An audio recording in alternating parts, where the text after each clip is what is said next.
Recording has started. All right, let's do, call the meeting to order. Let's start for the pledge. All right. Allegiance is flag in the United States of America, to the republic which stands one nation under God, indivisible, with liberty and justice for all. All right, it's time for a roll call. Councilmember Hurtak. Brent Coffenauer. Here virtually. Yanika Mills. Present. Caroline from West Shore Alliance. Can you please pronounce your last name for me? Second. Caroline Seckham. Here. David Hay. Present. Emily Hinsdale. Here.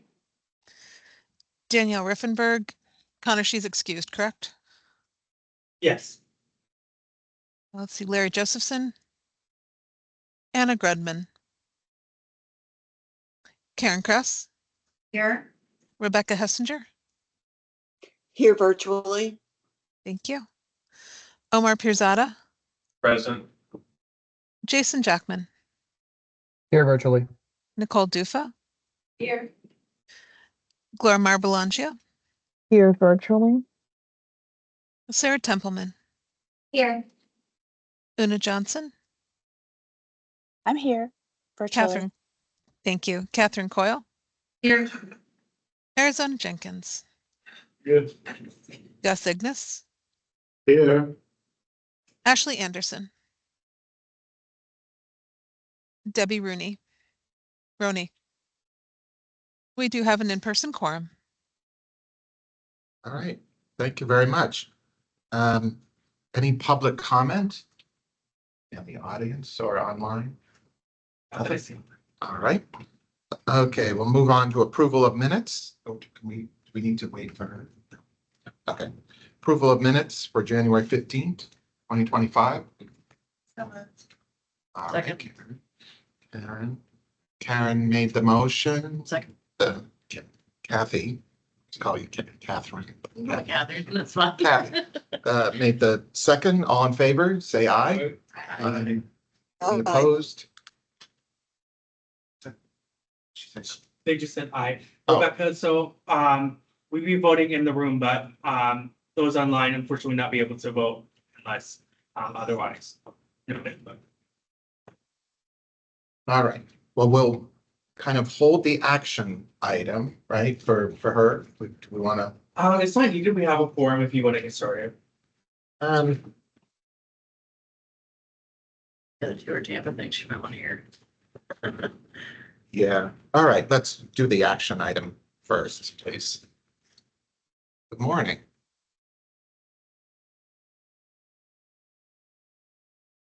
So today I will be presenting the public participation plan measures of effectiveness. It covers the years 2022, 2023, and 2020. I'm sorry, excuse me, Chair. You may need to pull the mic. Pull the mic over. Yeah, speaker, we can't hear you online. Are you able to hear me now? It's Is a it little on? better. It's a little better. Wait. Yeah, we're seeing if it's on. Okay. I'm sorry, Harmony, you've got such a soft voice to start.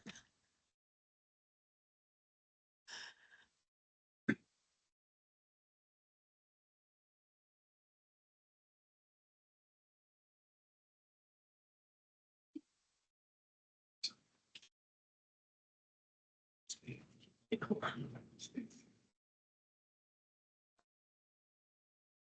you hear us better, Gail? It's a little it's a little like you're in a can or a bottle, but yeah, we can hear you.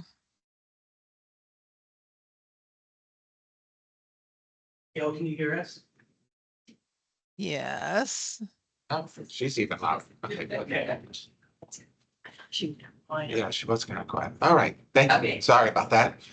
I'm ready to go for it. Okay, good. I'm Harmony McGee. I'm the Community Relations Coordinator for the TPO. Today, I will be presenting the Public Participation Plans and Measures of Effectiveness report It covers the years 2022, 2023, and 2024.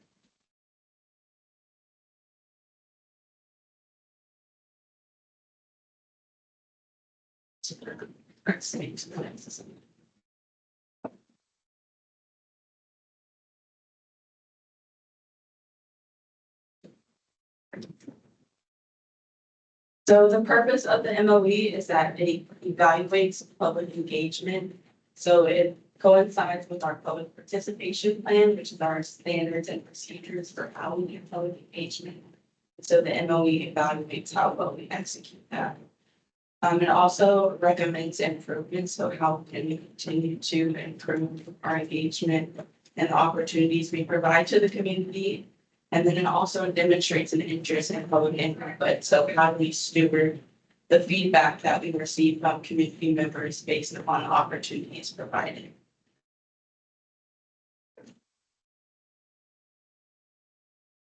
For the performance measures, there are 4. So visibility and productivity, participation opportunities, public interest and feedback, and response to public input.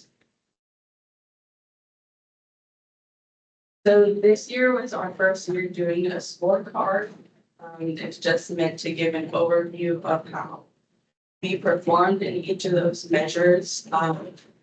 We are working on transitioning to more of a point system so that it can be a little bit more concise and comparable, but this is just meant to give an overview for now. So in each of the measures, we scored at least meets expectations with the public interest and feedback.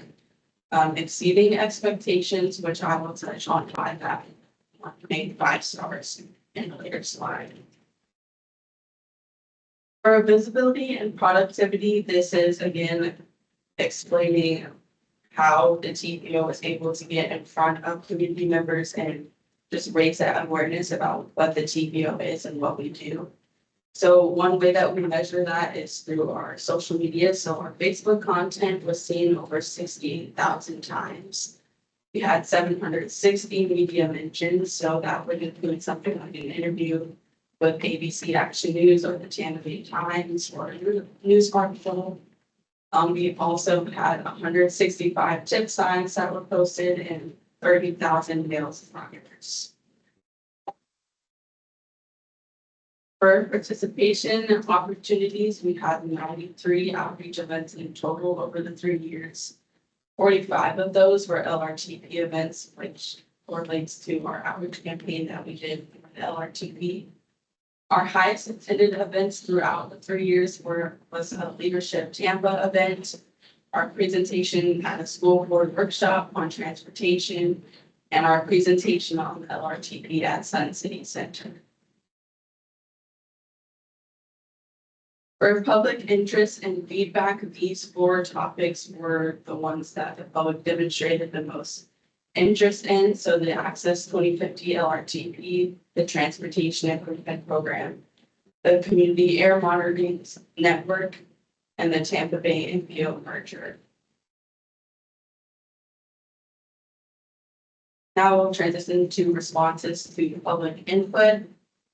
When analyzing the responses to public input, we categorize them by 3 different types of responses to public input. So there's recommendations, board actions that were taken, and external actions. These are not the only examples that we have. There's a more comprehensive table in the report. But an example of a recommendation would be the Tampa School Transportation Study. In the final study report, strategy recommendations were provided to the admin and teachers based upon the feedback that we received in the survey that we conducted. A notable board action that was taken was the re-ranking of the 2024 list of priority projects based on the feedback that was received by the Citizens Advisory Committee. And then for external action, a citizen had expressed concern that the Gibsonton Drive at Brenthill Drive interchange project outlined in the LRTP was listed for a later year than initially planned. So the Hillsborough County responded by ensuring that treatments would be made to that interchange and an interim to aid in treating that area. So that's kind of where the TPO was more like a middleman in getting the response to the public input into. So for notable successes and collaborations, we have the Access 2050 LRTP, the Community Air Monitoring Network, which also notably just recently had its first summit. We also have the Future Leaders in Planning programs. Some other ones that were noted include the annual community transportation coordinating evaluation, and also, of course, the transportation. Again, notably, the LRTP, this is what led to us getting the 5 stars in this category, because we also received an award from AP Suncoast on public engagement. So now we'll discuss how we followed up on the recommendations that were made in the previous MOU report. For social media engagement, we implemented some data analysis tools to better engage the public. So kind of measuring what the community most likely responds to better. We also have tip outreach. So we standardize our procedures for the tips. So we now implement a newsletter, social media post, and a designated web page for the transportation improvement program. For clarifying the TPO purpose, we recently created a infographic for the Citizen Advisory Committee. And we're also in the process of developing a short FAQ series to clarify what the TPO does, and also just as educational purposes for people that are new to the TPO. For community groups, an example of how we implemented this was through the Vision Zero slide and water study. We did focus groups. So those kind of help to kind of focus in on the specific groups that are being affected by the transportation projects and getting more concise feedback. And then also building the culture of awareness, which the Community Air Monitoring Network has been doing a great job. So now we'll move on to the 2025 report recommendations. Our first recommendation is to utilize the ArcGIS Survey 123 to make our surveys more ADA compliant. For the transportation improvement program signage, we would like to only require tip signs to be made for tip amendments and not roll forward amendments, simply because since roll forward amendments have already received public engagement, it's kind of more redundant to produce signs for those.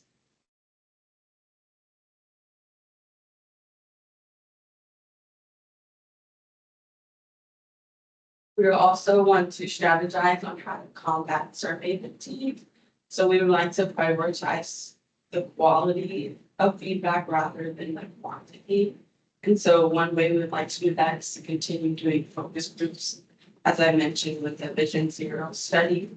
So having a more consolidated form of getting feedback rather than doing big surveys.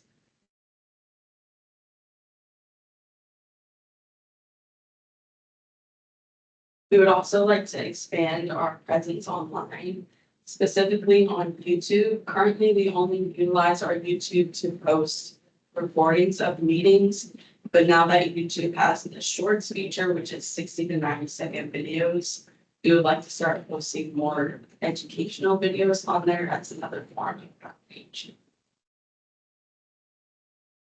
We would also like to refine our committee process to ensure that the decisions that are being made at the committees are influential and impactful once they reach the board.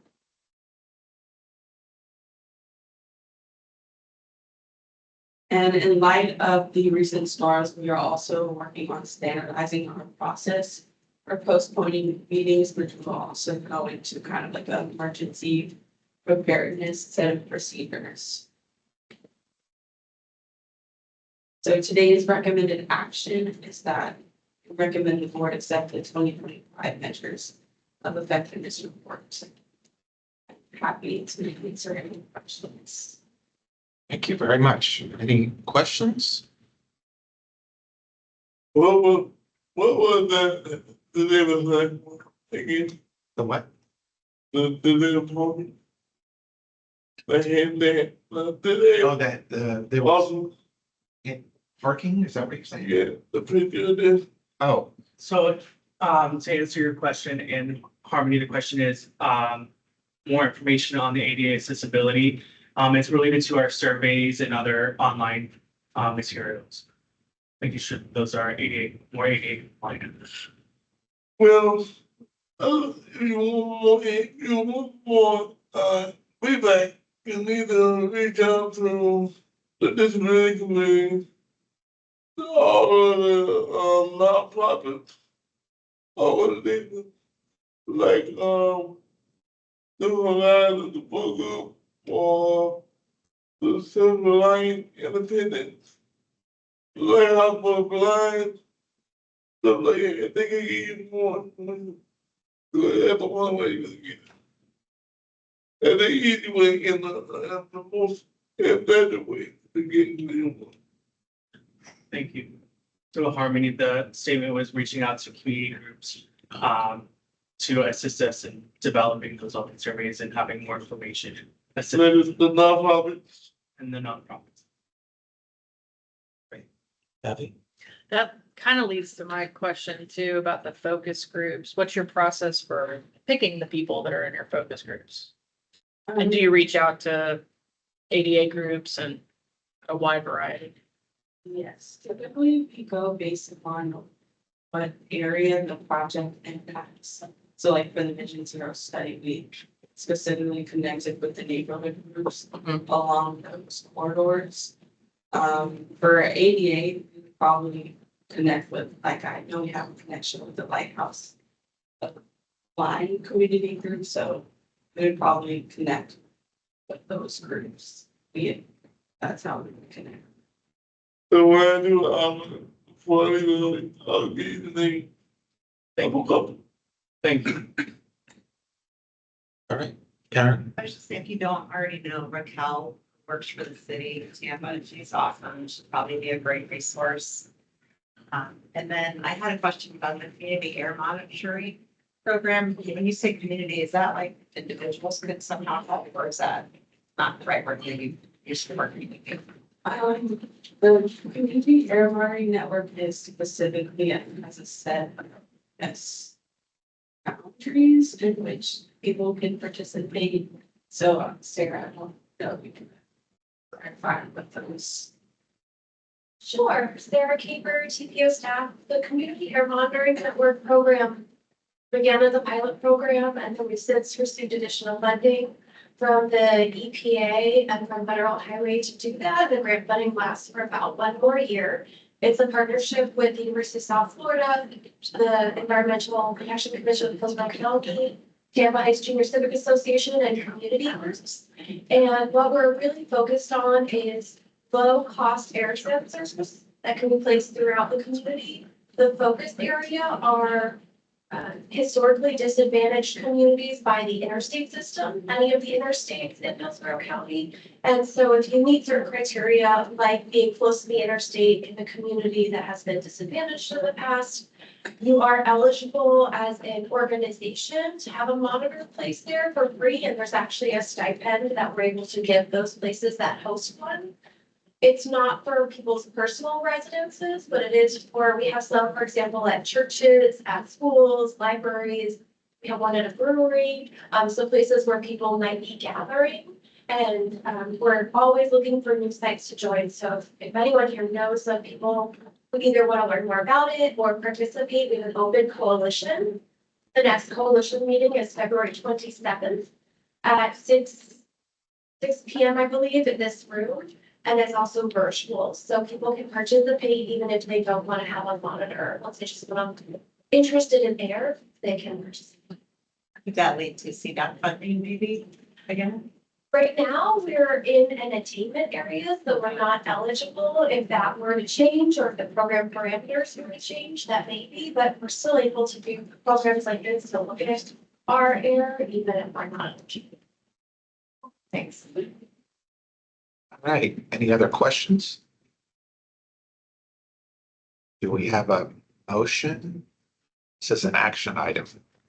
Move to recommend changes in the report. All right, Kathy makes a motion. Do we have a second? Second. All right, Unica, all in favor, say aye. Aye. Aye. Any opposed? All right, thank you very much. All right, I guess next item is the streetcar extension. That's how it's.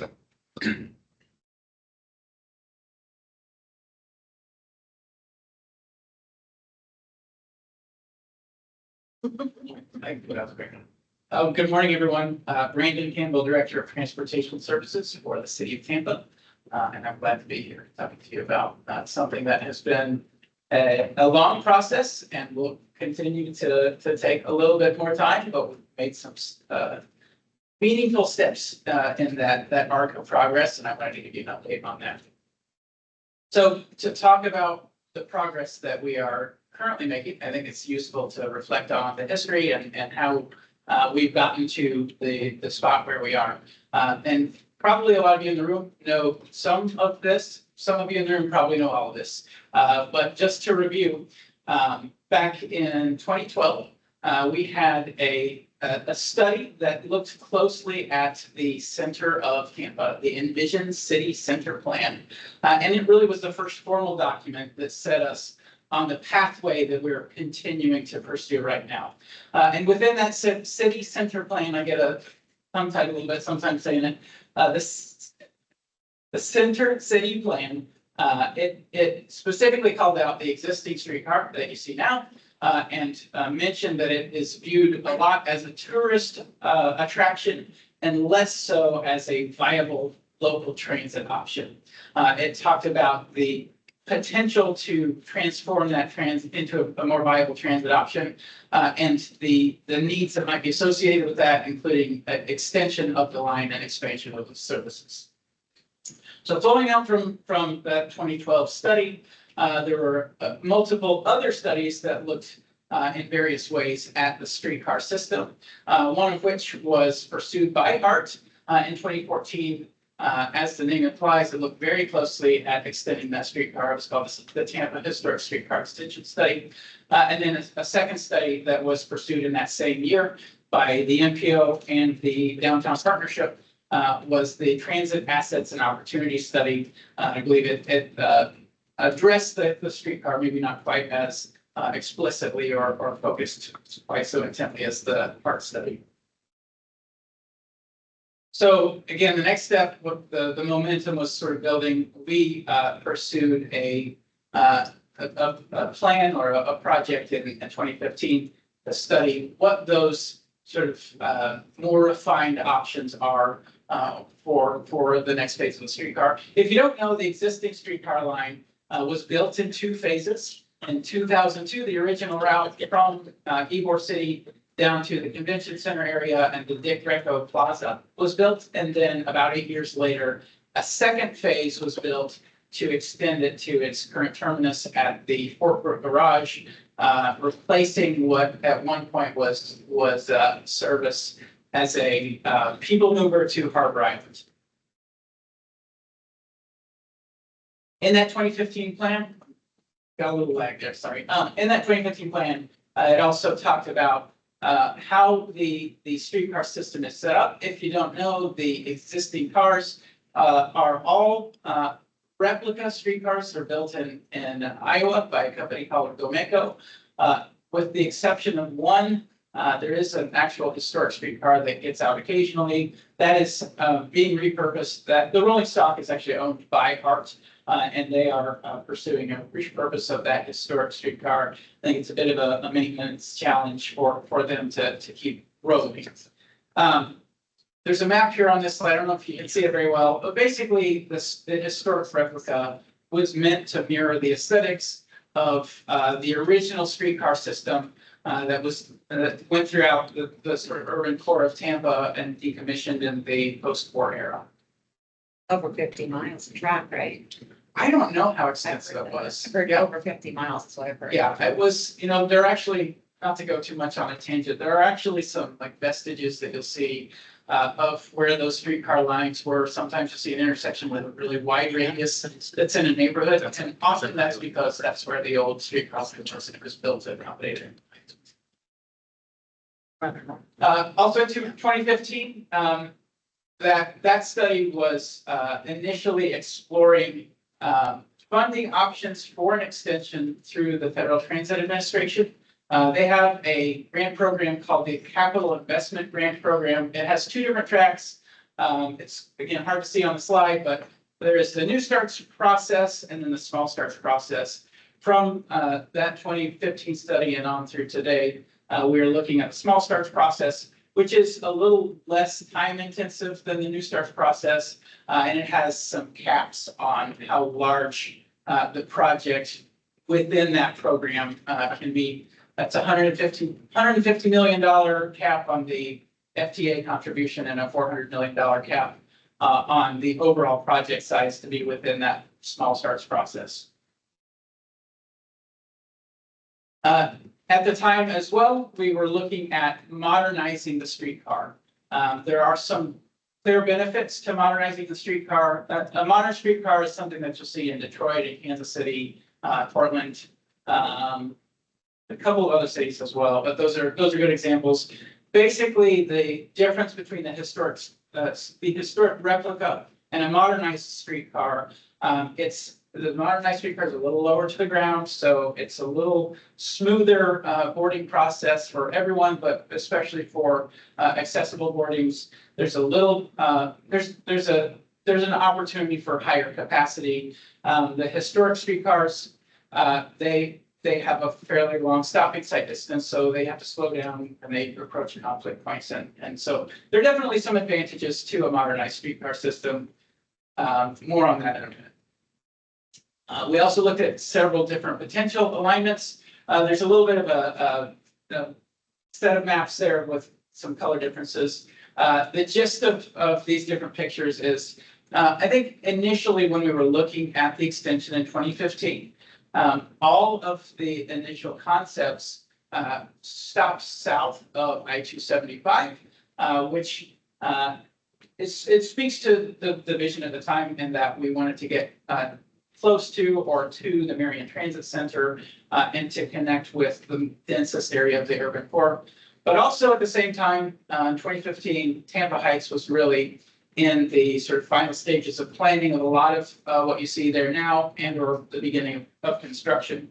So as that study played out and the final recommendation from that study did go north of I-275, this slide's a bit dated because it's populated with information that came from that 2016 final version of the study. But I think it's useful because sometimes it's helpful for us to look at projections from a certain time frame and see what has come to fruition in the intervening years. And this slide projected over $6 billion of investment in 5 master plan projects. If you see the aerial, if you look closely at the right side of it, it's all flat land where Water Street is now. A lot of what was projected there, we're seeing has come through and the arc is similar to what we had anticipated. A little closer look at where that recommended alignment went. You can see at the northern end, the northern terminus or the turnaround spot with the palm, and primarily the north-south movement was on Florida and Tampa. There's a little difference on the south end. So if you have a good mental map of where the streetcar goes now, coming up from the Dick Greco Plaza, it just goes straight up into the Fort Brook Garage, the northernmost, not northernmost, the terminus currently in downtown. If the preferred alignment for the extension, the northbound streetcars will actually turn right on Brewery and then left onto Florida. And then the Fort Brooks station will only serve southbound streetcars. But it connects all of our major major urban neighborhoods in this sort of downtown urban. Again, I think I mentioned earlier that that study recommended modernizing the streetcar for the reasons mentioned earlier. So we had a plan. If you look at the timeline here, we are a little over a year past the end date that we had anticipated when we put this together in April of 2018. I actually just copied and pasted this slide from an April 2018 presentation because, again, it's looking back at the history and what went right, what the things that sort of got us off our timeline. It's sort of useful to see how that played out. So in that time frame, April 2018, we had entered the small starts process, the project development process with FTA. And also in 2018, our initial transportation surtax passed. If you don't know, that was what our planned local match for the grant was going to be funded by. I did not put the date on here. I don't know if I know the date, but that was legally challenged. And so it was in limbo for a period of about 2.5 years. And in the meantime, we had about a year of surtax collection that was accruing. So we still had some uncertainty and we still had at least some level of optimism that we would be able to work through it. February of 2021, we had the state Supreme Court ruling that invalidated that surtax. And then again, we had a replacement on the ballot that failed in November of 2022. And so none of that surtax that was collected will be available for this project. So we're having to rethink our approach for a local match. So that's really the history. Here's where we are now. So we put out a request for qualifications that was initially due in September. It had to be extended because we had 2 respondents, and then that sort of automatically pushes an extension for that posting. Drawn out a little bit, but earlier this month, it actually ended up being February 4th, was rescheduled to the 4th. We had presentations from 2 different consulting firms to complete the project development process. There's a lot of text on here, but primarily that project development process as defined by FTA includes NEPA evaluation, the adoption of a locally preferred alternative, and that is done. That's codified by adoption into the long-range transportation plan, and then the anticipated services of this firm will include a lot of really direct communication and coordination with FTA and stakeholder engagement. We are currently in the negotiation process on a scope and fee, but in the sort of tiny type there, we did put it in the initial request for qualifications, so the estimated fee would be around $6 million. That's primarily funded by a contribution from the downtown CRA. They had generously contributed to this. Also, as part of this process, a financing plan will be finalized. So it will work in concert with the Regional Infrastructure Accelerator that has been set up or is being set up. And so a financing plan will clearly be a priority and a requirement to get to a fully funded grant agreement with FTA. So there's a lot of work going into resetting expectations, redoing the sort of locally preferred alternative process. I actually don't know if it in the previous process it got adopted into the LRTP. Maybe one of you does know, but we will adopt that LPA and the LRTP. It is not going this time around to include the modernization of the streetcar. That's something that we will have to, we're having to reconsider for budgetary management reasons. But the positive of that is that it allows us to do the extension and stay within the range of the initially anticipated costs. So with that, I am happy to take any questions.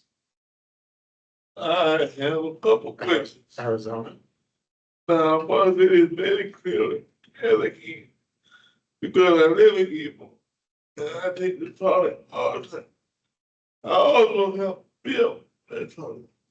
They came to me for 88 came to me built the toilet. So, the new modern toilet, how are you gonna get a wheelchair? I'm having. How are you trouble gonna get a wheelchair? How are you gonna get a wheelchair? So the arrangement now where we have the high block stations and bringing up the level of boarding for accessibility directly in line with the floor level of the streetcars. That's one possibility. I know that our consultant has mentioned as well, exploring the possibility of a lift on the car itself. I don't know what that entails. There's certainly a cost to it. But the drawback with the current arrangements and the high block loading stations is that they just take a little bit more space than. But the reason I had that question is because you said you're gonna make it, modern dwelling. If you're gonna make it a modern dwelling, how you gonna put you have a driver going come out to this? So this time around, we will not be modernizing it. There is still potential for that as a future effort. But generally with the modern streetcars, it's level boarding and it comes very close to the curb line. So you can just wheel right on. And you do realize that you're supposed to be locked down when you get on the truck. Yes, and I don't think I've been on any of the other modern streetcars and observed the process of how those motormen or operators interact with the ADA boarding process. I would anticipate it to be pretty similar to the way it's arranged now, where the motorman can just stop and provide assistance with ADA boardings. I mean, no, give me a little, get all of that, Mike. Sure. Go for it. Go for Arizona. it. So, when you get a wheelchair on the driver has to line it up with the lift and manually pull it down by hand. And based on when they pull up, they may have to move the lift to the right or left. The good thing about 5 minutes top. So you have to get on and move the seats, hold the seat up, and all of that stuff. So if you're gonna go by Molly, that's not gonna work. Because the Molly trolley is, you get on, you just hold the pole. We won't be able to hold the pole. We have to be covered. Yeah, when you order them on a Molly trolley, they only give you a little time to get on before the door closes. Yeah, that's not an also number. On the tracks, when we built the old trolley, we had to put treatment in between the trolleys. So when you go on the tracks to get to the base, your wheel won't get stuck in the tracks. It used to get stuck in the tracks. That's why they put the cement between the tracks. So there's a lot of stuff that you're gonna have to read. When you look at it again, I mean, there's a whole lot. There's a pole in the other door when you get on. But the person had to literally go to the side to get by that pole. So you might want to take a look at the whole system again. Yeah. For growth in there. Yeah, so I guess I would say to that, there may be some opportunities for additional training for motormen or for making modifications to the streetcars themselves, either with this project or independent of it. But we certainly want to keep those things in I mind. charge $10 for my second. 10, that's a pretty good deal. You should charge 50. Don't shortchange yourself. It's inflation. Are you all set, Arizona? You have any more questions? Good. You're good? All right. I was just gonna comment that I've been on a few of these around the states, different modern streetcars, and you really do just roll on, and there's a certain designated place usually where, which door you go in. And when you roll in, essentially the seats across from where you would strap in or lie down, they're up against the wall. They're not running perpendicular. So you are going to a wider space. So you can almost do it yourself. Usually someone will come back and help, but you usually just can go right in. Usually the button's right there. Yeah. I But would add it is like a little ramp or a lift that goes down to, if it's not right on the curb. So they're much more spacious than the old ones, I will say. I would add also, as the extension is built out, there is some thought as to how we make a later transition to a modernized streetcar, more easier. Like, we don't want throwaway work, but, if it's a matter of, the turning radius accommodating a modern streetcar sometime down the line, that's much more easily accommodated in the initial construction than it would be to retrofit it. Now, the existing streetcar line has, I think, 3 or 4 turns that would have to be rebuilt in order to accommodate a modernized streetcar. That's not likely to happen with the extension, but new infrastructure, I anticipate accommodating that potential. And you also want to make sure that there was a lot of evidence about because people don't watch where they're going when they get ready to turn. You know, and I do this all. And I said a lot of evidence because people are leaving the game and they're not watching where they're going.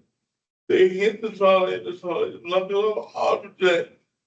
So they love the death looking. Yeah, but yeah, that's a continuous process for sure. Karen?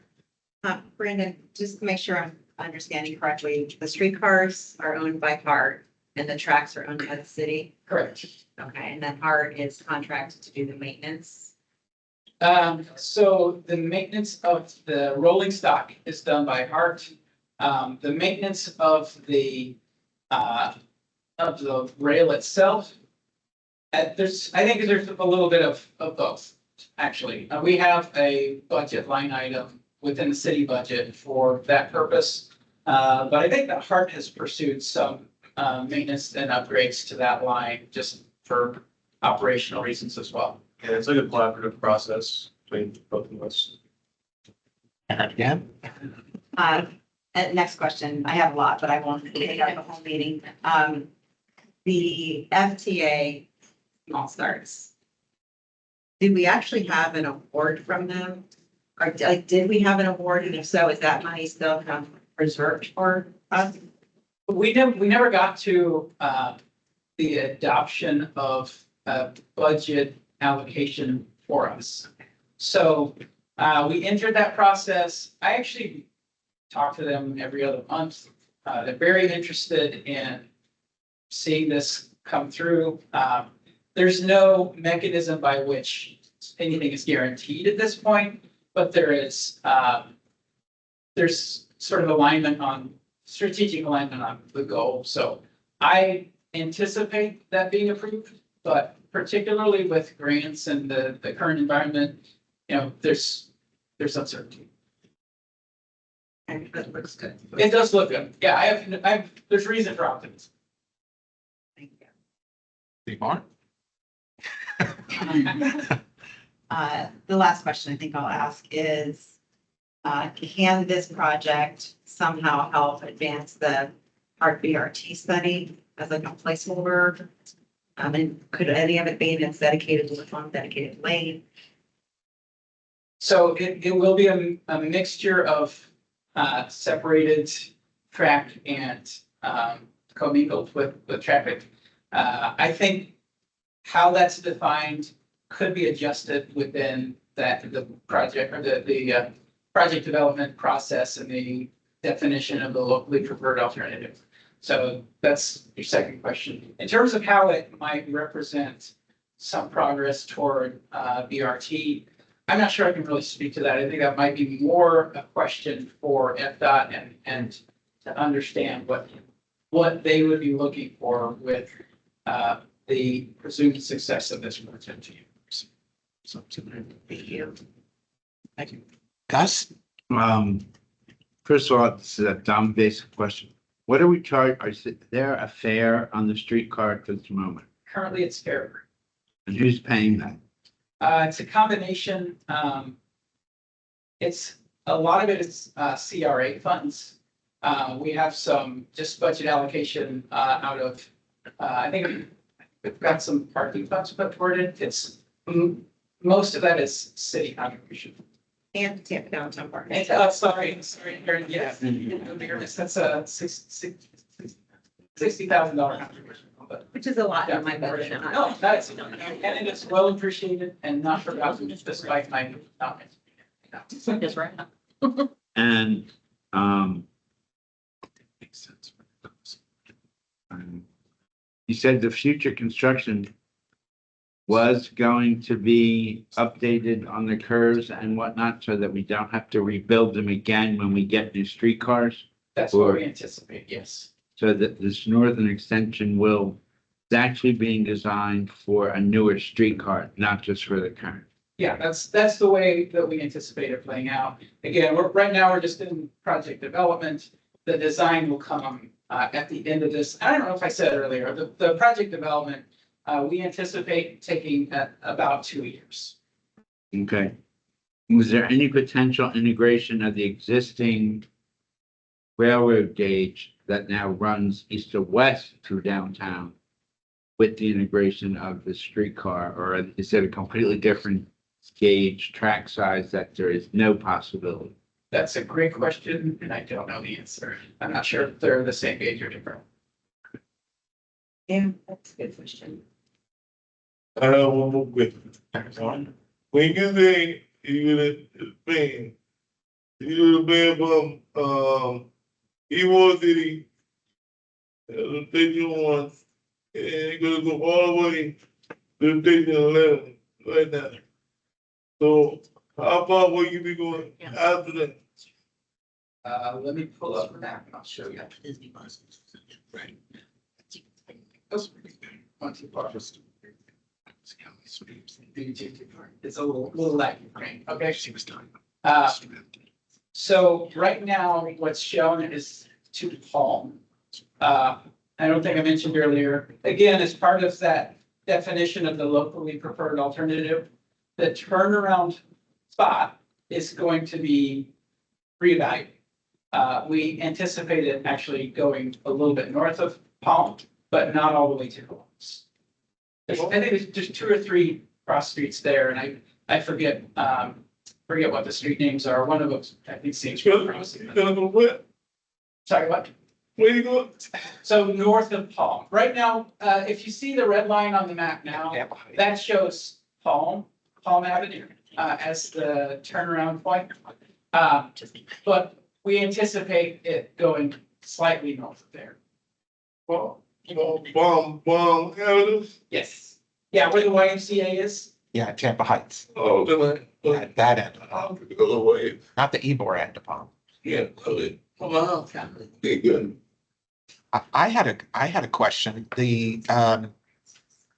Since downtown Tampa is the economic hub of the entire county, how is the county assisting or assisting in this project? Or are they giving any funding or anything like that, since this is the center of the county?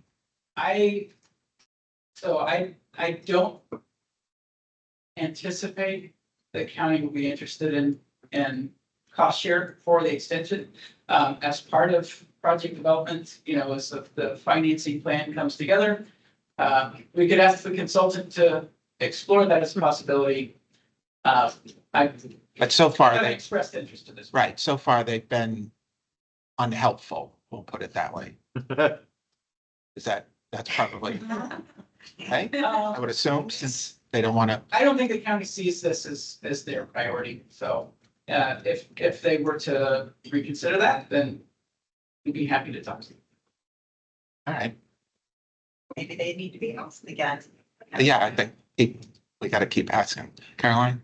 So with the extension, is it planned for the fair to remain free, or is that still under consideration? So part of the financing plan will put together an operational plan as well, operational financing plan, not just for the construction, but for ongoing operations. I think that question will be better answered through that process. I would love to see it remain fare free. I don't know if that is sustainable for the future or not. All right. Any other questions? Well, thank you very much. Thanks. It's always interesting to hear about the streetcar. I just hope it can finally happen one of these days. All right, Trees for Tampa. All right. Hello there. All right. Can everyone hear me and see me? Now we can. Great. Um, I'm sorry. Is that David? Are you controlling the slides? No, Connor. Okay. All right. I'll from my end, I'll just say next slide, or if that's okay. That's great. Okay. Yeah. All right. And so, yeah, I'll start with good morning, everyone. My name is Brian Knox. I'm with the City Planning Department, and I'm the senior forester in that department. And I'm here to talk to you today about our Trees for Tampa project that we have been managing for the Sustainability and Resiliency Department. And just to give you a little bit of how this Trees for Tampa came about. It's a tree planting program that was that's managed by the city, and its aim is to combat canopy loss and mitigate urban heat island effects. And so, with the support of $1 million pass-through grant that we got from the Arbor Day Foundation through the USDA, Tampa plans to enhance our green infrastructure by planting trees in strategic locations. And we're starting with environmental justice areas. But before we get into the Trees for Tampa strategy, I'd like to talk about a bit about how we got here. So next slide, please. And so in my presentation, I'll talk about the ecological analysis and urban forest management plan, which some of you are familiar with, and some of you helped bring it to life. And through that, some of the things that came out of our ecological analysis, such as our canopy change analysis and our strategy for potential planting sites. So on the next slide, I'll start with some background. So in 2006, the city of Tampa completed its first urban forest analysis, which documented the size and makeup of the city's urban forest. And through the process of city council, there was a request from the developers to understand how many trees were lost throughout the process of city of Tampa's like their overall layout of the city changing. And so once that question was asked, that's how we received the first ecological analysis back in 2006. And so this analysis has been updated every 5 years. And so we're currently on our fourth ecological analysis. And this one probably has been the most robust one we've had to date. And the data that we've collected, it has allowed us to gain a better understanding of the evolution of our forests, whether it's good or bad, and how natural and man-made factors are affecting it. So next slide, please. And so the ecological analysis, as I mentioned, started in 2006, and we got all of this fantastic data, but we realized we didn't have a plan to implement what the data was telling us. And so that's when the Urban Forest Management Plan was created. And in the Urban Forest Management Plan, one of the critical functions of it is our action items. And so we did a assessment of those action items. I think there were over 130. And after each ecological analysis, we would do an evaluation of how are we doing in terms of the action items completed. And as the latest one was, we completed roughly about 50% of the recommendations that had been implemented. We should have completed more, of course, but knowing what some of the items were, some of them required more funding, some of them required us to connect externally, and some of the action items simply just needed to be reevaluated to see if they're still valid or not. And so, but all of this was created through a steering committee where we were able to work with stakeholders to get ideas and inputs, and all of those inputs and ideas were put into the management plan. And it was a really a great effort that was put in by the city of Tampa and the University of Florida and the University of South Florida to get our management plan up and off the ground. And so the next slide, please.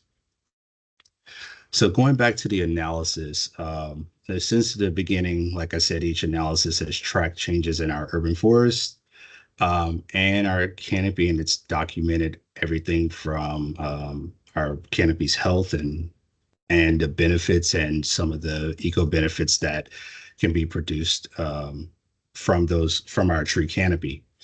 And these 5-year assessments basically give us a pretty good benchmark of how our canopy is doing and what sort of trends can be developed once we got around to the second and third and fourth analysis. We started to see some trends.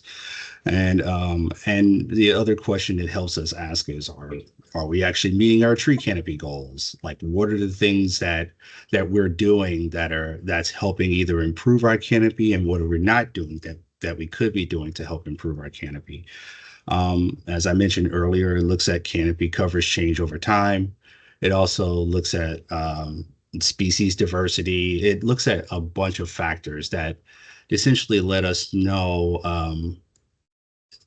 where we should target our focus for either the next 5 years or even longer than that. So it's a really good adaptive management strategy that we've taken on using the management plan and the urban forest analysis. This latest analysis has even more information that focused on our social components. And one of those is a survey that we sent out to citizens that live in the city of Tampa. We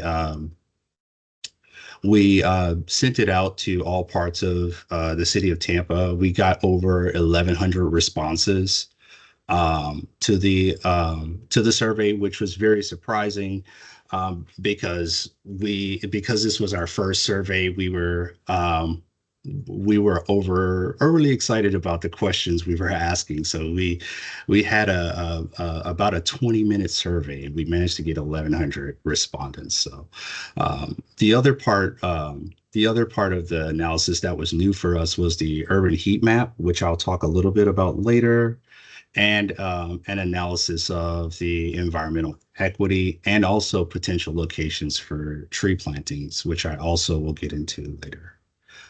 Next slide, please. And so, as I mentioned earlier, urban heat island was a new component that we looked into, and what we discovered is that there's a direct inverse relationship between canopy coverage and urban heat. And so looking at just a few spots around the city of Tampa, you could see that New Tampa is one of the coolest parts of the city of Tampa.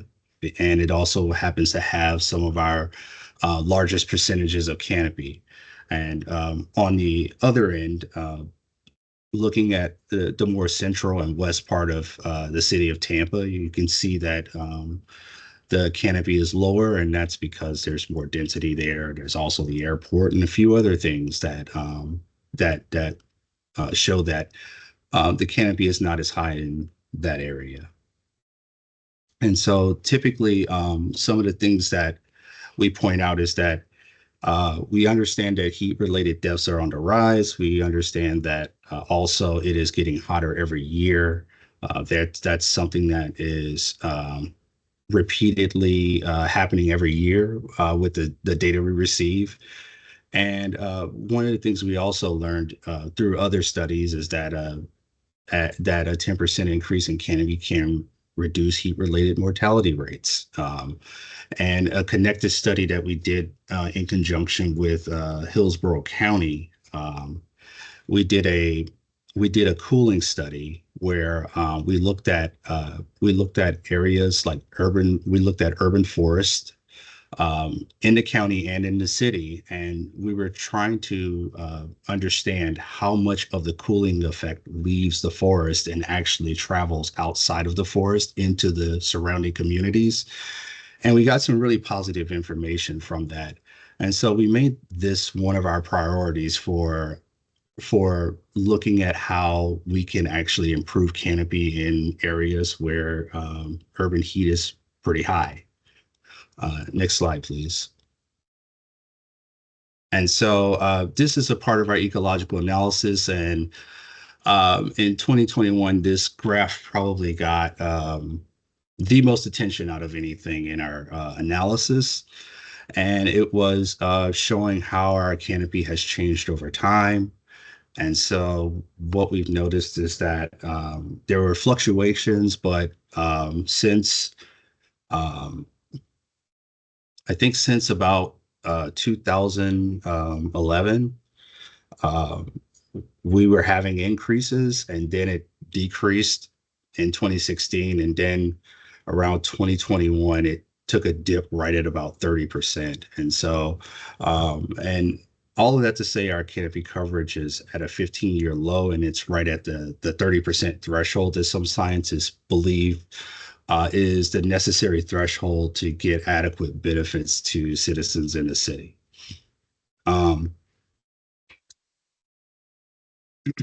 We also went back, as you can see, from 1948, 1973. We didn't do any we didn't do like the same level of analysis that we did for our 2006, 2011 and greater analyses, but it does kind of drive home the point that some of our canopy was grown through development, and that's something that needs to be considered also when we're looking at our urban forest and how it's changing. And so just to give you some brief amount of stats on our urban forest, we have 10.4 million trees. That includes trees that are 1 inch in diameter or greater. It includes tree and palm species and shrubs as well. And so in some cases, like in our stats, we included mangroves. And mangroves are a very big component of living in Tampa and also securing our shorelines. And so we felt it was important to identify how much mangroves are in the city of Tampa, but we did exclude it from our overall canopy. Next slide, please. And so we, a couple of years ago, we developed a strategy for Trees for Tampa, and what we wanted to do in that strategy initially is plant 30,000 trees by 2030. And so that is I have a group that I'm in for the Municipal Forestry Institute. We always ask ourselves, what's your BHAG? And it's a big, hairy, audacious goal. And that is something that I had to think about. And then when we came up with this strategy, this is 30,000 trees by 2030 is pretty ambitious, but it's a great goal to strive for in terms of helping us develop and implement a strategy that we can continuously run to get trees in the ground. Currently, we struggle with getting trees and mass plantings done because we don't have a formalized method for planting trees in our capital improvement projects, and the same thing with any other public realm project that we are dealing with. On the private side, it pretty much takes care of itself, but our public realm has really struggled with that, and so that's what the Trees for Tampa is attempting to focus on.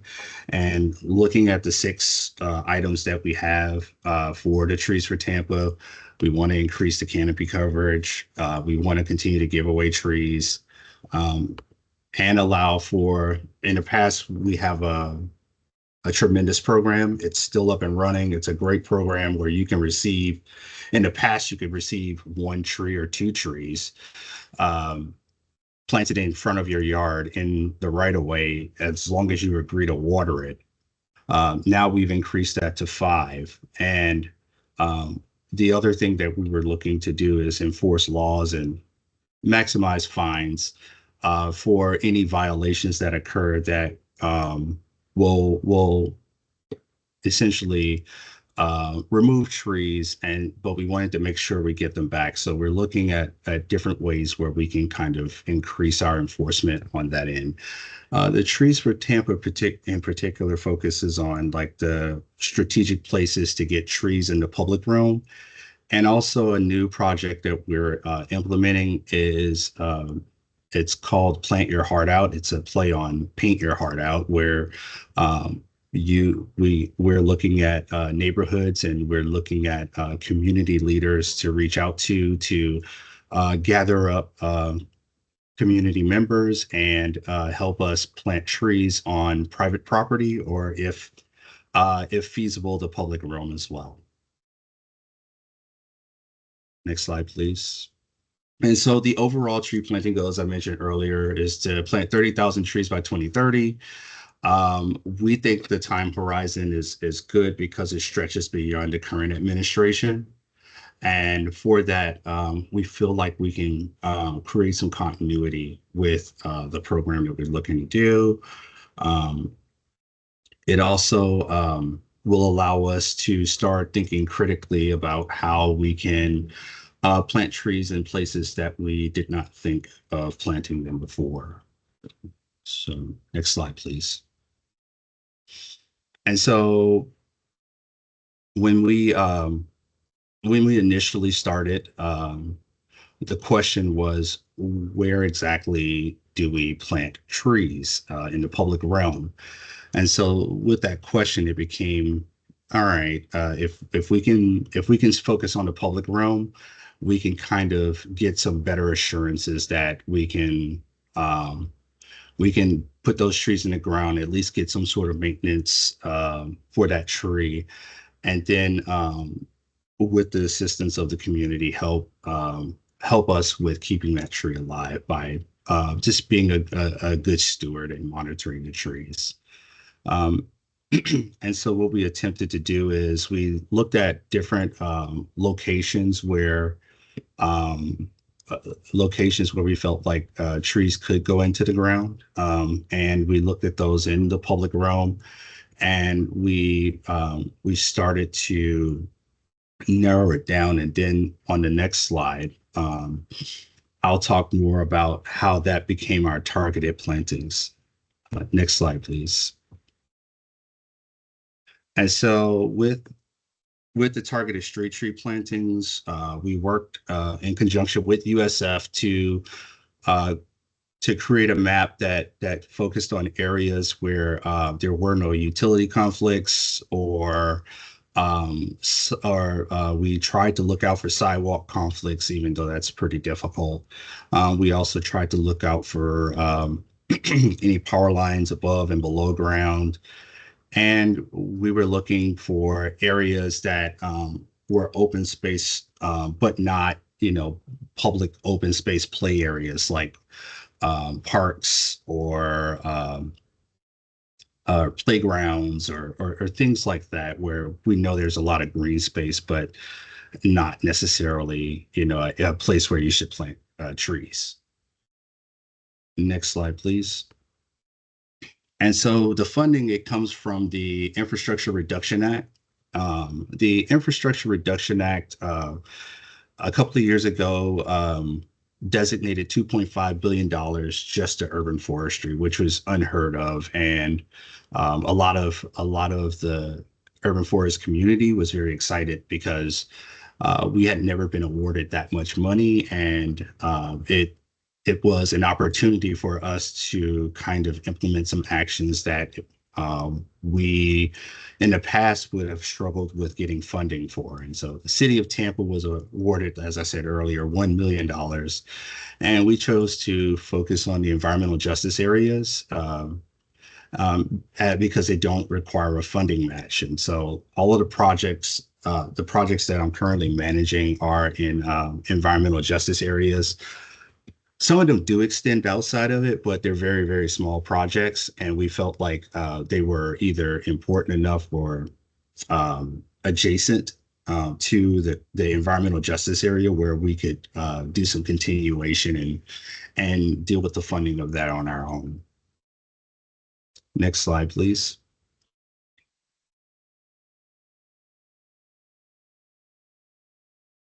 And so the strategy, like I said, for Trees for Tampa, we wanted to focus on areas that were environmentally vulnerable, areas with high urban heat island effect, and also low canopy coverage. And so the analysis gave us all of that information. And so the other part that we chose to focus on are places around the city where it would be considered a low priority area, or parcels that we're not using and maybe won't be using for any sort of land use reasons. We're looking at stormwater ponds and also city-owned streets, and our current project has 25 fire stations that we're looking to plant trees in. Out of this, we expect to plant a lot of trees, but we also are collecting the information. And so for the first time, we're looking to have a ArcGIS online map where we can identify the locations of trees that we planted. And with that, with this project for Trees for Tampa, we have our 4 contractors that we're working with. For each area, they're going to have neighborhood meetings, and if successful, once the project is off the ground and the trees are in the process of getting planted, we'll work in conjunction with them and the green team with the city of Tampa to provide some training for community plantings, and also like any sort of maintenance that needs to occur for the trees. Next slide, please. And so these are the 4 contractors we're working with and the areas they're working in. We have EBOR that we're working with.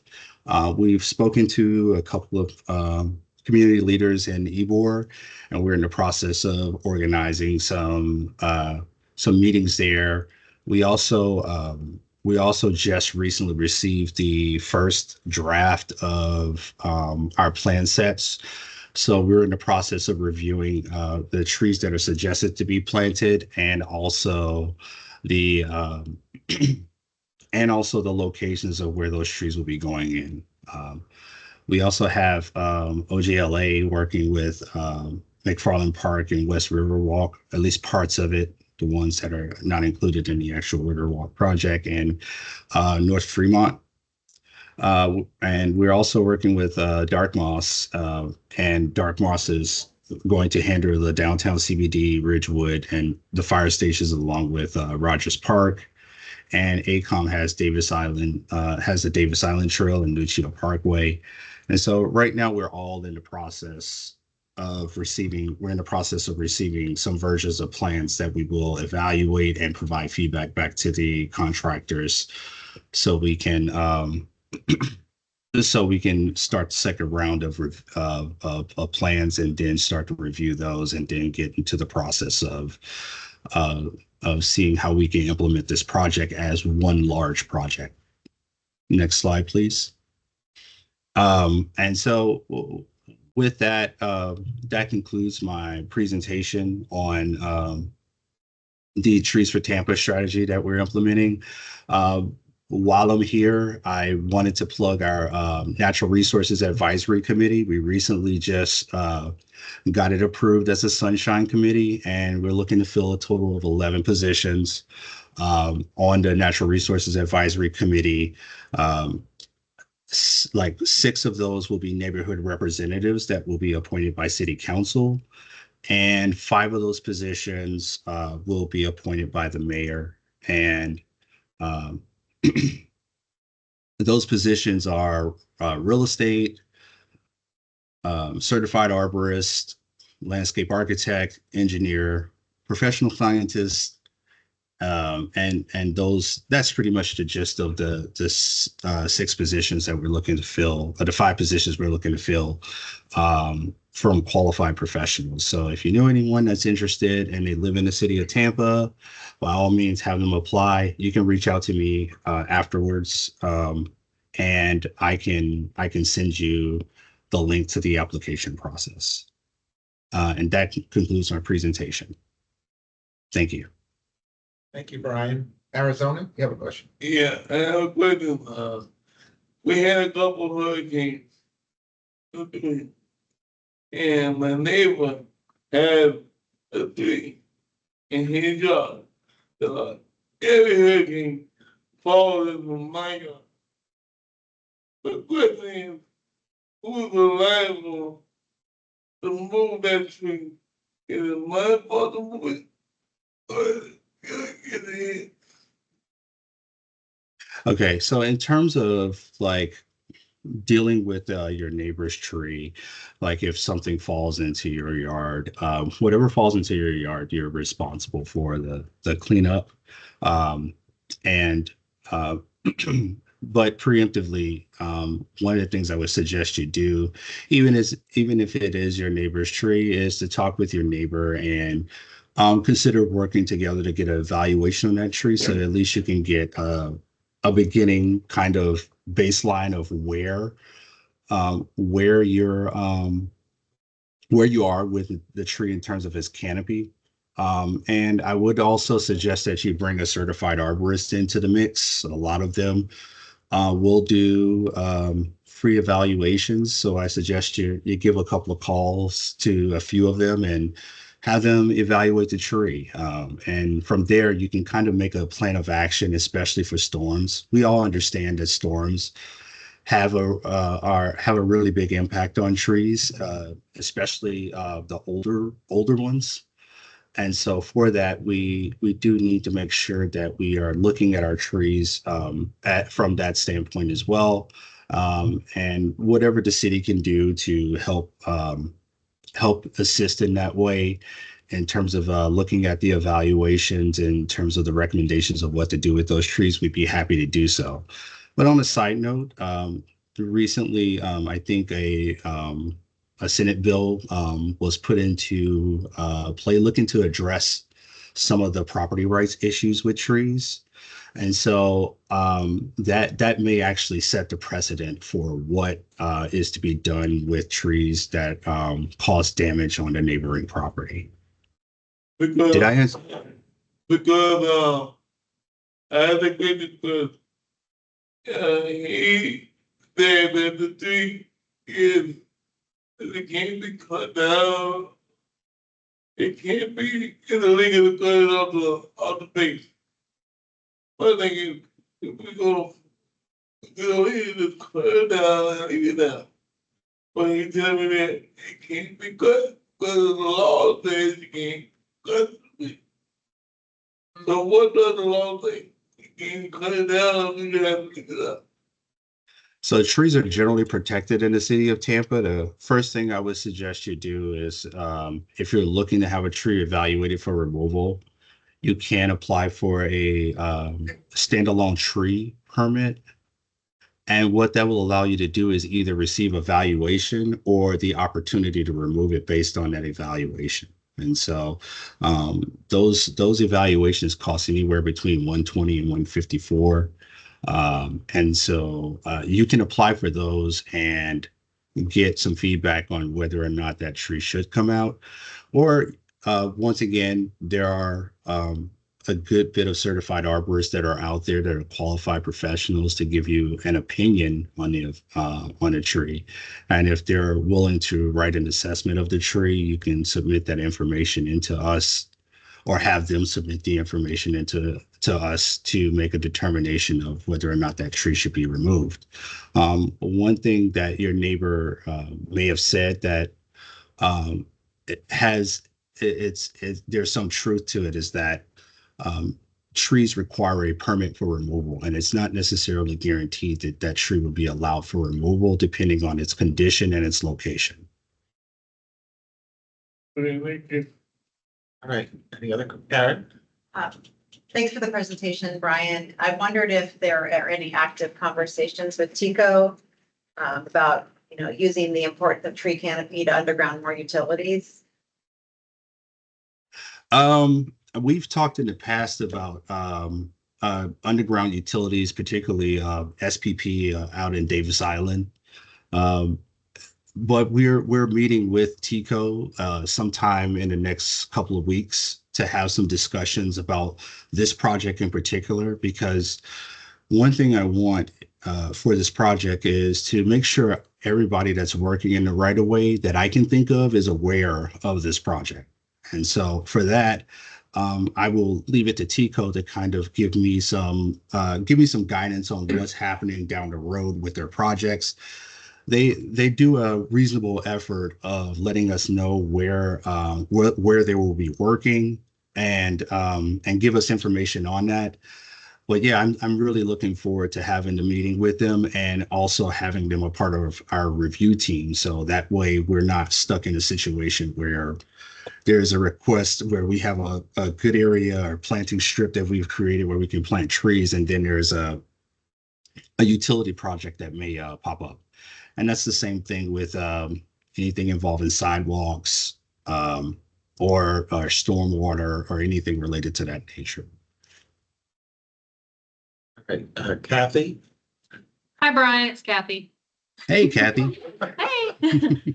Speaking of TICO, is it you that works directly with TICO, with their natural resources folks, for all of the canopy cutting they're doing? So I think at one point a decision was made that development and growth management will no longer be responsible for the public realm. And because of that, it ended up being in my house for like a year or so. I think it was 2 years actually. But it ended up being there, and we realized that the demand was so high that we needed a position to fill. And now we have a mobility right-of-way forester who handles all of the CIP projects, the TICO related projects, anything that comes in as right-of-way or MOT, he handles those. But I provide assistance as needed. Could you share that contact information with Connor so he could send it out to the group? That would be great, because they're in Seminole Heights right now doing some really bad stuff. Or like they're leaving the trees dangerous. It's back to where we were in the 90s, where they're cutting the whole side of the canopy off and the trees are leaning over the street with nothing supporting the other side. And they're gonna fall. They've removed around a quarter of the tree canopy in my neighborhood. Because they're too lazy to just take them out if they want them gone. It's like they're just leaving this hazard. It's awful. In fact, we had several that they had cut and went over in the hurricanes. Yeah. This looks, I have pictures. It's not good. So if you could send that information, that'd be great, Brian. Thank you. You're great. And also send me the photos so I can kind of get a good idea of what's going on. I don't know his number offhand, but I'll give you his email, which that is just as good for him. Clint's pretty good. I don't know if you all have worked with Clint in the past, but yeah, I really appreciate having him on board. Excellent. Gus? A couple points. Is there any integration with transit stops? During the expansion, the number of public meetings over the expansion of 275 north of downtown, the residents in Seminole Heights were like, oh, we'll start taking the bus. As a person who takes the bus, you're not going to leave your air-conditioned home, leave your air-conditioned garage out of your air-conditioned car and walk to the corner where there's no tree protection and no shade unless you have to. So that means economically more disadvantaged areas. So is there integration of bus stop corners, trees in there? When I originally asked that question 7 years ago, I was told we really can't plant trees there because the root knot will then destroy the sidewalks, which are also a priority in this town for obvious reasons, particularly for kids walking to school. So you're talking about planting trees. Are they being planted strategically? I ride the bus to work 2 days a week. Now, I could tell you the closest tree or shade to the bus stop that I have to go to is probably 100 yards. Now that is up on Bruce B. Downs, which I looked at the map of the heat map because of all the forest area, like Flatwoods and whatnot. Oh, it's not that bad. Walk out onto that street at Bruce B. Downs at rush hour and tell me that there isn't a 10 to 20 degree differential between all that forested land and around the retention ponds. I get that it's all bright green, but when you get to the street, it is significantly hotter. And same with the neighborhoods north of McFarland Park. They are all on the heat map. They're some of the worst heat maps. Yeah, McFarland Park's nice, but you don't live in McFarland Park. You live in the blocks of relatively new housing that was built to Spruce, to Beach, to Columbus. North of Columbus, there is some, if you're ever in St. Joe's Hospital and you look out, you're like, wow, this is a very forested city, but it's all looking north. If you look south, there's very little canopy. And that happens to be where I live, so thus I'm going to be a little bit selfish. I mean, we need the tree canopy. On my street alone, we have lost 5 trees in the last 3 years. And was that due to 25 storms or just removal requests? Some of it is, I don't know what the tree disease that occurred here. There was some tree, it was like maple, not maples. We don't have maples here. I don't know if it was sycamore, but a number of trees died. And then just in front of, I rent a house, just the easement, the 2 trees are both dead and gone. There's one giant stump because I think prior to the lead, just in a normal storm, a branch fell on a car. Were they laurel oaks? Now we're above my pay grade. I would say Brian can tell you about the laurel oaks. Yeah, Laurel Oaks, they were planted in mass here in the city of Tampa, and it was something that we realized later on is that they're a fast-growing tree with compromised defenses. They really grow fast, but they're terrible compartmentalizers. So anything that breaks or any cut that's made, that tree will not be able to compartmentalize it very well, and as a result of it, you can invite host, which could turn into pest, and which can turn into a disease. And so those can ultimately take out a tree pretty quickly. Our live oaks are very sturdy, very strong, but the issue that you're asking about does not mesh well with live oaks. Live oaks are very, like I said, slow growing, sturdy trees, and they They try to they're very advantageous when it comes to things like sidewalks. And so what the strategy would have to be, because sidewalks are a part of my strategy. It's not the immediate strategy, but it is. If we're going to plant 30,000 trees, then we got to consider everything in terms of where we're planting. And so for that, we may have to look at different types of trees. They may not get the shade immediately that you're looking for. But what we do want is the tree to be something that stays there. We want it to be green infrastructure that stays there.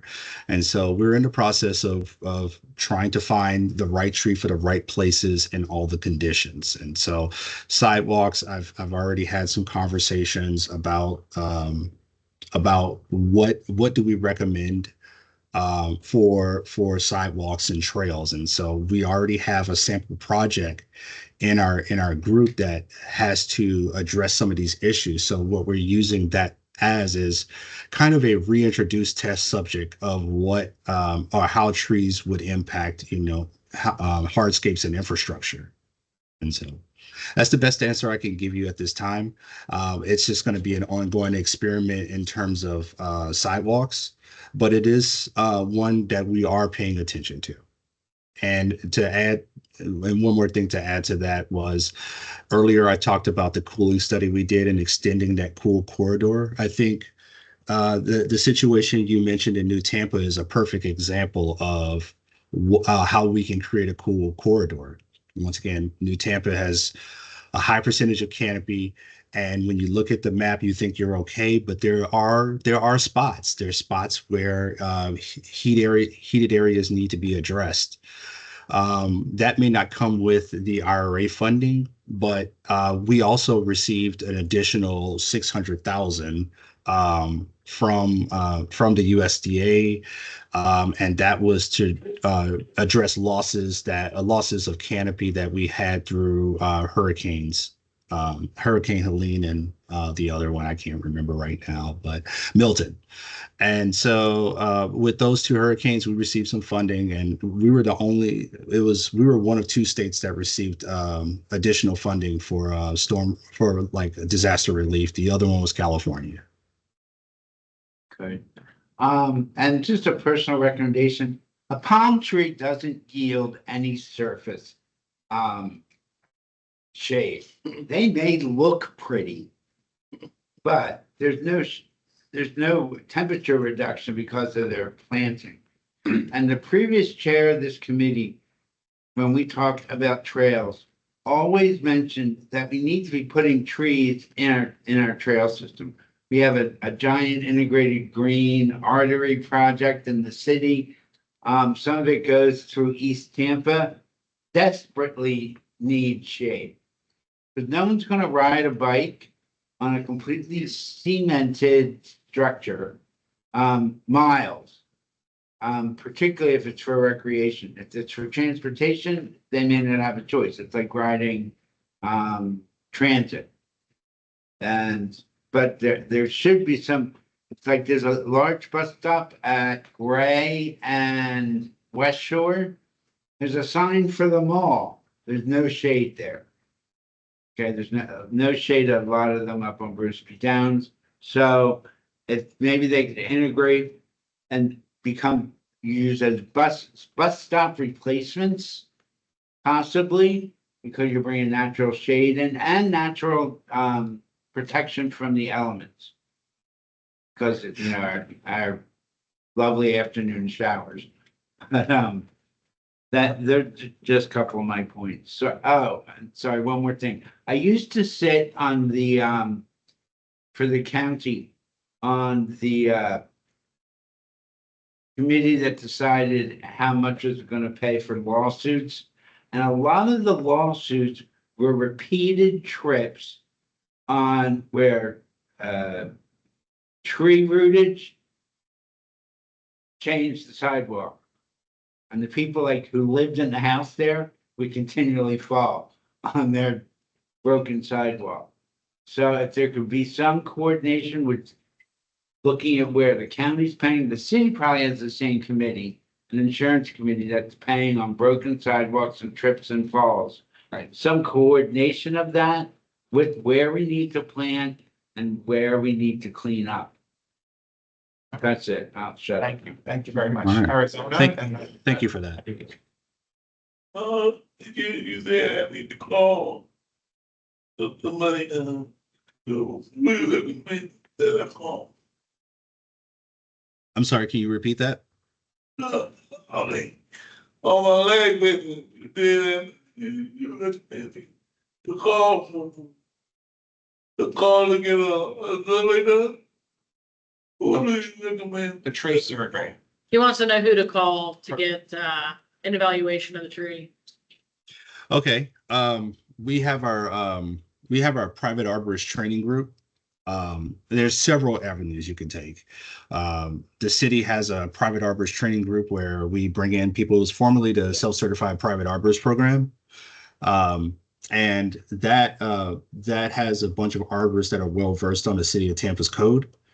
And so you can reach out to anyone that's on that list. And I can, if that list is still, it might be still the SCPA list, I can send that out to you. But on a larger scale, there's a portal that you can type your information into. It's called treesaregood.org. I'll type that in the link I'll type that in the chat as well. And what that allows you to do is it gives you like homeowner-based tips on how to care for your tree. But it also provides you with a list of certified arborists that work in your area. And so I would suggest you reach out to them as well. If you just rather the city come out and provide the evaluation to you, you can just pay for the permit that way, and we'll come out and we'll provide some level of assessment. But I would suggest you go with the certified arborist or private arborist route first. It's not for free, I don't think. No. He said some of the private arborists may do it for free, but you'll have to call around and ask. Brian, can you, the information that you just gave, can you put that in an email and send it to Connor, and then Connor can distribute it to us? So any links or suggestions of where people should go, it may be better in an email, and then Connor can distribute it. Okay, I can do that. All right, Nicole was first, and then Omar. Yeah, thank you for this information. This is really, really helpful. You were talking a little bit earlier about how you guys are doing some research on finding which tree is best for which location. I think that would be a really awesome resource to put out there once that research is done, because I think, the city has its own initiative, which is great, but if there are other entities who are deciding whether or not to add trees, but don't have the resources to do that kind of extensive research on, well, this tree is going to potentially affect this sidewalk because the sidewalk is within 5 to 10 feet. If there's like a matrix of sorts of like, here are some of the conditions that you might have in this area where you want to plant a tree. Here are some great tree options for you to use, whether they're native, drought tolerant, depending on what you're looking for. But that would be, I think, super helpful as a public facing resource for other agencies to be able to leverage if they want to plant trees like that. That's an excellent statement, and you used a key word there, and that's matrix. We have a City of Tampa tree matrix, and it has a bunch of attributes for what that tree can do in an urban environment. It gives you everything. Yeah, it gives you everything from like the soil area to how tall it will be to how wide it will be. But I'd still agree with you. There needs to be more information in terms of like not necessarily anecdotal information, but just ground truth information on how these trees do in certain urban environments that are really critical in terms of like pathways and things like that. And so that information is out there. We just need to collect that part of it and put it into the matrix. And so once we do that, I think we can have the version of the matrix you're looking for. Thank you. All right, Omar. Yeah, I just wanted to add on to what Nicole and Gus also mentioned on the transit piece as well. Yeah, because I'm one of the planners at heart, and one of the things I think of, especially your presentation, made me think was the folks who are waiting out in the sun, dealing with the heat and everything. So I think having more tree coverage can help with that. We have worked in the past, like with the county we did a grant effort on Progress Village, the heat islands over there, and trying to mitigate that. And then also on 22nd Street near Middleton High School in the city as well. But yeah, I'd just be interested in trying to see venues on how to, one, like where the current plans are for trees being planted, and also how Park can collaborate more, and try to see where trees can go and kind of tandem with the bus stops as well. Yeah, I there's a one corner that I look at a good bit, and it's Nebraska and Hillsborough. There's a bus station there, and there's also I think it's a auto shop, like a retail auto shop, and it's a great opportunity and a great place to plant trees. And so, but it's also the area that I would plant them is on private property. And so that's some of the challenges that we encounter when I looked at some of the bus stops in areas where trees can be planted. But the other part of your question or your statement was about working with the county. I've had the conversations with the county before, just on a low level scale, but we have had the conversations of how can we create the connectivity of getting from getting to your destination, your home to your bus stop, in terms of like planting trees, but we focus primarily on the hub itself as a place to kind of plant the trees if you're standing there and making sure you're getting some relief from the heat. But I did notice that there were some challenges about it. But if there's any avenues where that conversation can be had as a group, I'm more than interested in being a part of it. Yeah, that'd be great. Thank you. All right, I had a few questions. Brian, great study. Good that you guys are looking at heat islands. Because I totally agree with Gus. We need more shade on our roadways just to help reduce it. But the trend I've been seeing, and it's even here in downtown, where we've got tree wells that are filled with cement, where lining streets that you could see once had trees now just have cement in it. Can you talk about because I know in my experience, the city a lot of times directs the trees onto the private property or to a park, and has struggled over the years to actually provide the shade in the right of way. And my concern has always been the city and its comprehensive plan envisions that we're shifting from a suburban city to an urban city. So we're not going to have all these green lawns and all that stuff in large swaths of the city to plant these trees. Can you talk about how the city is adjusting to this evolution and getting the trees in the actual right of ways? Especially, maybe also, sorry, to add in, because I know FDOT controls some of our major roadways, getting them to cooperate with putting trees in. I know Kennedy Boulevard, we've always struggled with Kennedy Boulevard about, there's been crepe myrtles that aren't the best street trees, but being removed. And I haven't seen a lot actually new in the right of way. They're always shifted off to the side. So can you talk about that a little bit? Yeah, that's what this project is all about. It's about getting more trees in the right of way, starting with the most desired planting areas. And so that's the low hanging fruit for us. Like if there's a green space, we know it will continue to be a green space.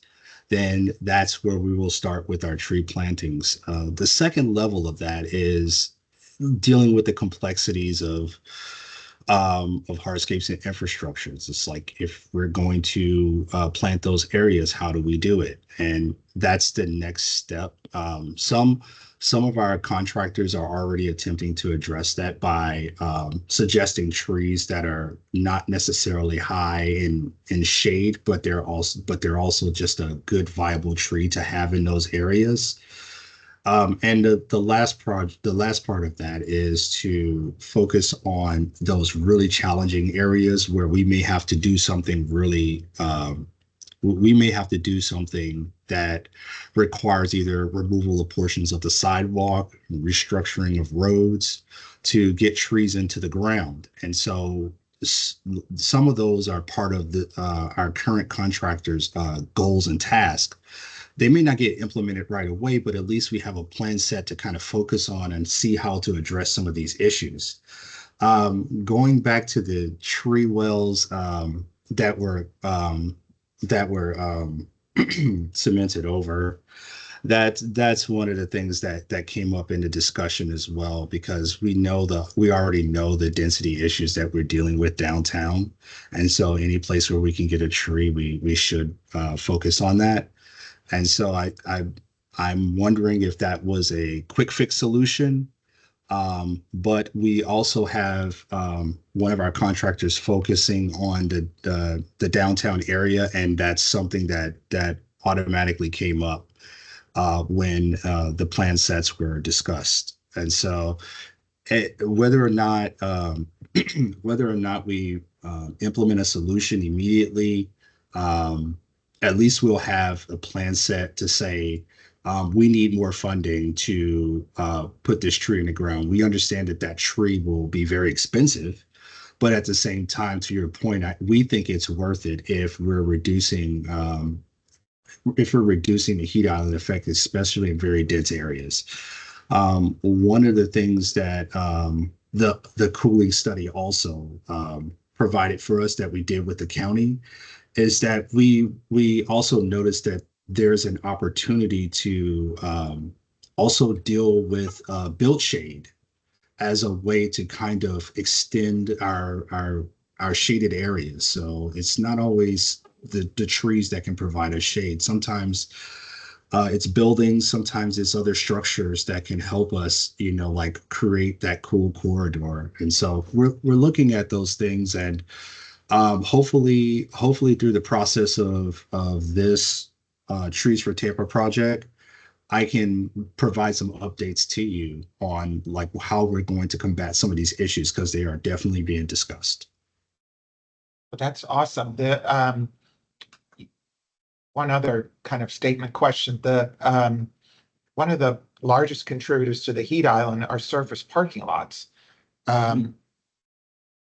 Is the city, through its program to reduce this heat island, looking at ways of either reducing surface parking, I've seen parking lots covered with green roofs where they put canopies over the green roofs. Also, is the city looking at requiring new non-residential structures to either have green roofs or white roofs? I know in the whole country of France, they changed their laws that non-residential structures have to have either a green roof or a white roof to reduce the absorption of heat. Is there anything happening at the city that they're looking at these more innovative approaches? Because the trees are awesome. We need more trees. We always need more trees. But as we're becoming more and more urban, we're going to have to look at structures doing that than actual trees in a lot of places. Yeah, I know that currently we're looking at suggestions for the land development code, and I'm a big proponent of incentives, like providing incentives for applicants to do things that they typically, like may feel like it's an increase in their budget to do. And so my approach would be to create some level of incentives to so they can actually do these things. I know in the past, sometimes we could rely on code to save like a extremely large grand tree by having to relocate it. And so those are the type of things that that I was really impressed by because an applicant was willing to move a really large tree that was a good portion of their landscaping budget to save it, but that was through code. So I think probably code would be the best way to address some of those things. And I do know that with everything that's changing with like our hardiness zones for our tree plantings, there's going to have to be different considerations that are made for the type of trees that go in. And that may afford us to plant trees in places where they aren't conventionally planted. And so as part of a recommendation, I don't mind making the statement of providing incentives like green roofs, white roofs even. They do that same thing in California for wildfires. Yeah, making those incentives or making those like incentives so applicants can actually attempt to implement them. I would have to shop it out to see how that actually works in real life, but I do agree that anything we can do to reduce the urban heat island effect, I am in support of. And yeah, any way I can do it, I will definitely make the effort. Thanks, Brian. All right. Well, thank you. Awesome presentation. Thanks, Brian. Always nice seeing you. So good job. Likewise. All Take right. care, everyone. We'll see you. Bye, Brian. Bye-bye. All right, that moves us on to old business and new business, Florida Bike Month activities. Yep. I'll be quick in the interest of time. March is Florida's Bike Month. Just FYI, May, it's National Bike Month, but for March I asked around, and please let me know if I missed anything, but the Bike Month activities that I located, you have flyers in front of you, and I think Connor has the electronic version, on Temple Terrace on March 7th, I believe is a Friday morning. Temple Terrace is doing a bike ride with their mayor. In Pinellas Park, I believe Ford Pinellas moves it around to a different city each year. This year they're doing Pinellas Park. That's on March 1st to kick off Bike Month. The Tampa Downtown Partnership, we are bringing back a ride we haven't done in several years, basically since COVID. We're doing Bike to Work with 7 different starting locations to choose from. So please help spread the word on that. And if you'd like to be a ride leader, I could always use more. And we all land in like Scotts Lake Park for a little fun rally thing. I'll turn it over to Caroline in just a second, but Julie Bond also let me know that Cutter is hosting the 2024 Michael R. Schway Bicyclist of the Year ceremony on March 17th. Connor, I believe this information is being sent to you as well. And that bicyclist is Brent Buffington. He's doing amazing work and has a big following with Tampa Bay Rides, which is a younger demographic. He leads various bicycle rides around the Tampa Bay area several times a week and focuses on safety and fun. So congratulations to him. And last thing I learned about was what the West Shore Alliance is doing. Yeah, so we will be doing our Bike West Shore series. This is our 2nd year. We have 2 rides, one on March 1st and on March 8th. The details are on the second piece of paper that Karen provided. We will be going from 2 different locations. One will be with the Renaissance in the International Plaza going around our eastern side of the West Shore District. And then the second ride on March 8th will be taking off from Avion Park and then going on our west side of the district with Cypress Point Park and the Sky Park Trail. So we'll have a lot of public art stops and talk about the different corridors you can use in the West Shore District. And then the last thing is if you have a group or a company that would like to have a bicycle safety training, there are a collection of people nerdy enough to have a certification in bike safety training that can provide that to you. So upon request. All right. Thanks, Connor. Thank you. I had one other thing too. It was mentioned at the last meeting that we could provide a kind of fact sheet on Route 1 with the service dash. That's being worked on right now by our communications team, like a nice plain one that's going to go out. But for the time being, I'm going to pass this out at the beginning of the meeting. But have these like printed kind of fact sheets right here. Just tentative from some PowerPoint slides. So if you want to take a look at that, and we can send out something that we'll conform put together for the next one too. All right, thank you. Karen? I also just wanted to do a big thank you shout out to the team here at Pine Hillsborough on the successful Gulf Coast State Street Summit. Bill Penalosa came in as a speaker and spoke at 3 different events that week, so it's a little bit of a whirlwind, but I think he had a great message. And what I took away from it is that Tampa deserves better, and we should all think that and then demand it. Well, Lisa deserves a vacation. Yes, Lisa deserves a Lisa deserves a vacation. We'll put that on the record. I concur. Gus, you have something to? Yeah, and I was actually talking with Karen about it earlier. The bike track that goes through downtown that runs out Cass Street. They put up, when they built it, they put up these signs at the end of the block that say bicycles only. Many of them are torn up and torn down. But they've left the stanchion in the middle of the bike trail.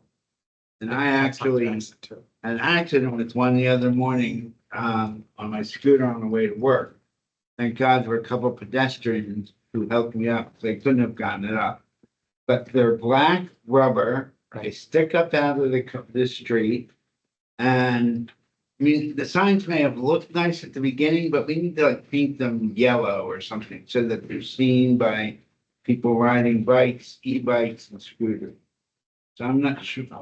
Okay, I'm not sure. And just on a couple of blocks where there's new construction on Cass Street. I mean, I think there are only 3 left of the multiple intersections from Howard, Armenia to the river. So that's just something I wanted to do.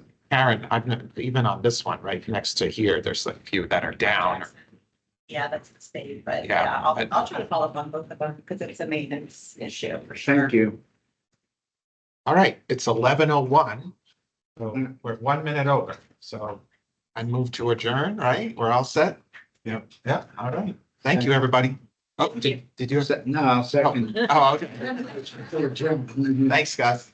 All right. Hey, See y'all. Gus, Gus, I posted in the chat the place you go report all issues, potholes, broken signs, light bulbs out, etc. And then they get to it. So I suggest you do that. Thanks, Lisa. So weird. Does anyone need a parking pass as you walk out? Oh, can I get one? I'm sorry. I appreciate it. I don't think so.